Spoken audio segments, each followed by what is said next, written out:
Chad, you've got kind of a three-pronged approach here to why you're downgrading the stock.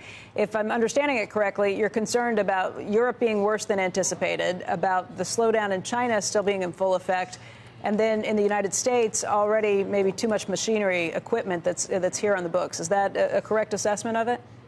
Yeah, it's becoming increasingly clear that Caterpillar is approaching a negative earnings revision cycle.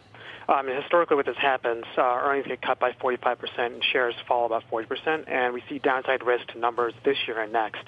CAT's negative earnings revision cycle typically begins within a few months of backlog growth turning negative, and it's becoming increasingly clear that's going to happen in the next quarter. And so I think there are four reasons why. First, synchronized global growth has collapsed, and about 55% of CAT sales are coming from outside the U.S. Second, the China land cycle is rolling over, and that's about 45% of sales. That's indirectly or directly influenced by the cycle. Third, Europe is slowing more than expected, and that accounts for about 25% of CAT sales. And fourth and finally, the U.S. is oversaturated with construction equipment, and that accounts for about 25% of sales.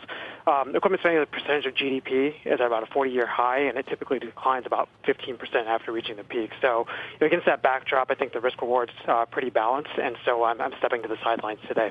Chad, let me just ask you, when I saw your note, I was interested by it. Obviously, we watch Caterpillar pretty closely, and all of these macro calls are important. But this is the same time where the markets have suddenly thought, okay, maybe things are bottoming in China. We saw better than anticipated manufacturing activity coming out of China when we came in Monday morning. And that has a lot of people thinking, okay, maybe the stimulus that China's been pouring into things is actually starting to pay out.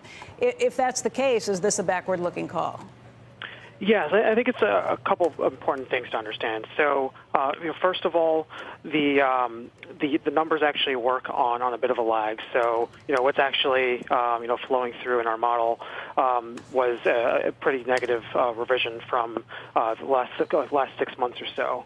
And then secondly, if you look at just how the land cycle trends, I mean, we are 30% to 35% above the prior trough, and historically that's been the high water mark. So, if you look at how that cycle typically plays out, there's probably a little bit more downside to go from there.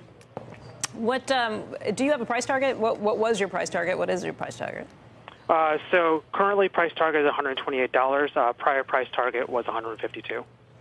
Okay. Is there anything that would change your mind? Would there be economic numbers you'd be watching? Would it be a situation where you thought there was going to be more business investment in the United States, potentially more growth, or even an infrastructure deal? Yeah, so the number one thing I look at is how synchronized the world is in terms of growth. So over the last 12 months, it's gone down from about 80% to currently around like 15%. So if we see that start to inflect, I think that's a positive sign. But at the same time, it takes several months for that to actually flow through Caterpillar's numbers and actually see that materialize on the bottom line.